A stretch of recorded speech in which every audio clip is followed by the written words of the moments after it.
அல்லேலூயா, அல்லேலூயா. கர்த்தருடைய நாமம் மகிமைப்படுவதாக. தேவன் தந்த நல்ல ஸ்லாக்கியத்திற்காக சர்வ வல்லமையுள்ள தேவனை நான் துதிக்கிறேன், ஸ்தோத்திரிக்கிறேன். கடந்து வந்த ஒவ்வொருவரையும் கர்த்தராகிய இயேசு நாமத்தில் உங்களை வாழ்த்தி வரவேற்கிறேன். கர்த்தர் உங்களை அனைவரையும் ஆசீர்வதிப்பாராக. ஆமென். அல்லேலூயா. சிறிது நேர கர்த்தருடைய வார்த்தைக்காக நம்ம நேராக கடந்து செல்லுவோம். நாம் வாசித்த சங்கீதம் 80ல ஸ்தோத்திரம் இவ்விதமாய் ஒரு வசனம் இருக்கிறது. 3 இடத்துல அதை சங்கீதக்காரன் ஆசாப் எழுதுகிறார். என்ன வார்த்தைன்னு சொன்னா, உமது முகத்தை எங்கள் மேல் பிரகாசிக்க பண்ணும். சங்கீதம் 80 3வது வசனத்திலே சொல்லப்படுகிறது. அதே போல 7வது வசனத்திலே சொல்லப்படுகிறது. அதே போல 19வது வசனத்திலே சொல்லப்படுகிறது. 3 முறை ஆசாப் சொல்லுகிறார். இந்த சங்கீதம் ஆசாரியனாகிய ஆசாப் தாவீதினிடத்திலே ஒப்புவிக்கப்பட்ட ஒரு சங்கீதம்.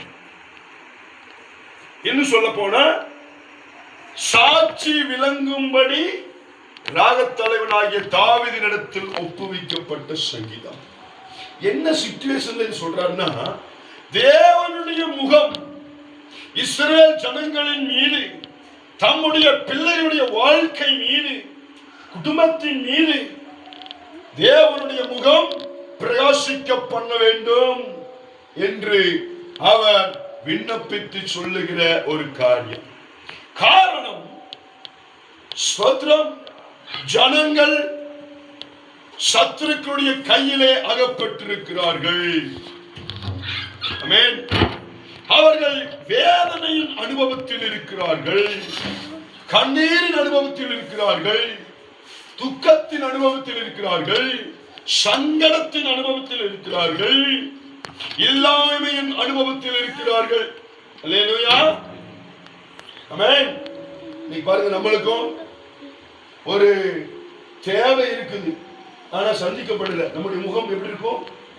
முகம் வாட்டலா இருக்குமா, சந்தோஷமா இருக்குமா? முகம் வாடி போயிருக்கும். அல்லேலூயா. ஒரு இழப்பு சம்பவித்தால் துக்கமா இருக்கும். ஒரு தேவைக்காக காத்திருக்கும் போது முகம் வாடலா இருக்கும். அல்லேலூயா, ஆமென். ஒரு இக்கட்டான, ஒரு ஆபத்தான சூழ்நிலையிலே சோர்ந்து போயிருப்போம், கண்ணீர் அனுபவத்தில் இருப்போம், சஞ்சலத்தோடு இருப்போம், தவிப்போடு இருப்போம், வேதனையோடு இருப்போம், கவலையோடு இருப்போம், துக்கத்தோடு இருப்போம், சஞ்சலத்தோடு இருப்போம். அல்லேலூயா.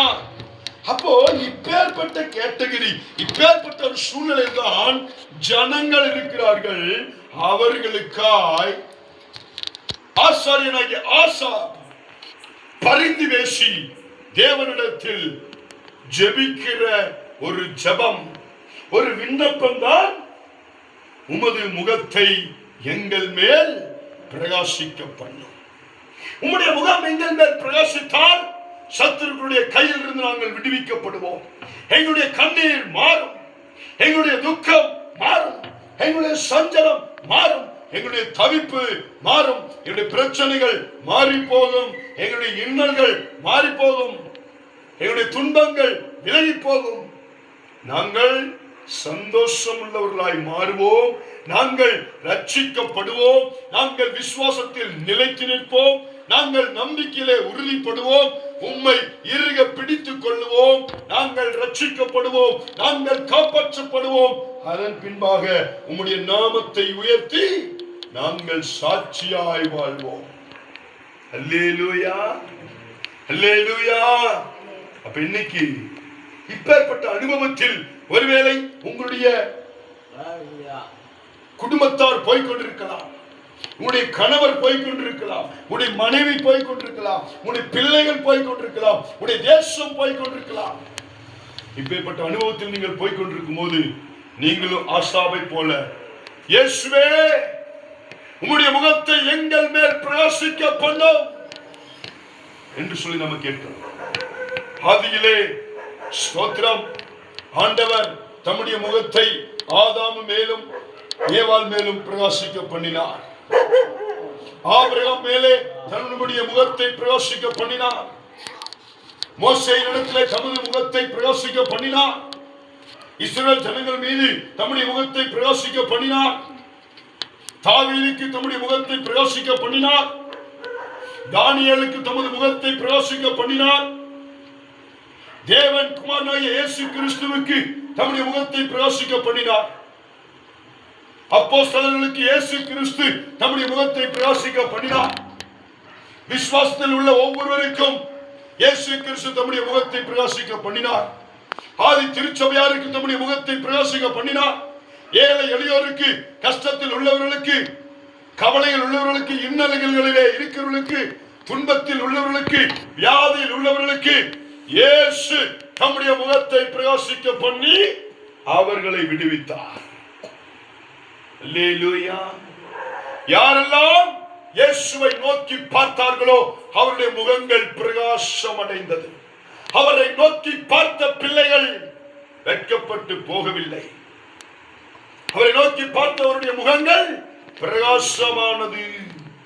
அல்லேலூயா, அல்லேலூயா. ஒண்ணு, நம்ம அவரை நோக்கி பார்க்கணும், நம்முடைய முகம் பிரகாசமாகும். இல்லைன்னா நம்ம அவர்கிட்ட செய்யணும், சரணடைந்து அர்ப்பணித்து அவருடைய வார்த்தைக்கு கீழ்ப்படிந்து அவர்கிட்ட கெஞ்சினா அவர் தம்முடைய முகத்தை நம்ம மேல் பிரகாசிக்க பண்ணுவார்.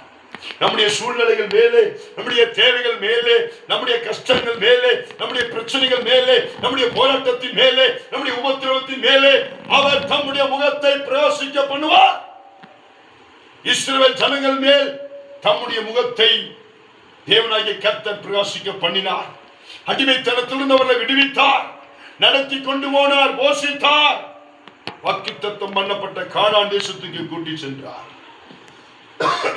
நினிவே ஜனங்கள் மீது தேவனாகிய கர்த்தர் தம்முடைய முகத்தை பிரகாசிக்க பண்ணினார். யூத ஜனங்கள் மீது, இஸ்ரவேல் ஜனங்கள் மீது இயேசு கிறிஸ்து தம்முடைய முகத்தை பிரகாசிக்க பண்ணினார். ஏழை எளியோர் மீது. ஸ்தோத்திரம். அல்லேலூயா. வித்தியாசம் பார்க்கல. உயர்ந்தவன், தாழ்ந்தவன், ஏழை, பணக்காரவன், படிச்சவன், படிக்காதவன் என்றவர் பட்சபாதம் பார்க்கவில்லை. எல்லார் மேலையும் யாரெல்லாம் அவரை உண்மையாய் நோக்கி கூப்பிடுகிறார்களோ, யாரெல்லாம் உண்மையா இயேசு கிறிஸ்துவை ஏற்றுக்கொண்டு தொழுது கொள்கிறார்களோ அவர்களுக்கு தம்முடைய முகத்தை பிரகாசிக்க பண்ணினார். அப்போஸ்தலர்களுக்கு தம்முடைய முகத்தை பிரகாசிக்க பண்ணினார். சீஷர்களுக்கு தம்முடைய முகத்தை பிரகாசிக்க பண்ணினார். இந்த வார்த்தை கேட்கிற எனக்கு அன்பான சகோதரனே, சகோதரியே, ஒருவேளை நீ வருத்தத்தோடு இருக்கலாம், கவலையோடு இருக்கலாம், துக்கத்தோடு இருக்கலாம், வியாகுலத்தோடு இருக்கலாம், சஞ்சலத்தோடு இருக்கலாம், தவிப்போடு இருக்கலாம், கடன் பிரச்சனையோடு இருக்கலாம், வியாதியோடு இருக்கலாம், பல சங்கடத்தோடு இருக்கலாம், பல சோத்திரம் எதிர்பார்ப்போடு இருக்கலாம், நிந்தையோடு, அவமானத்தோடு, சஞ்சலத்தோடு, தலை குடிவோடு இருக்கலாம்.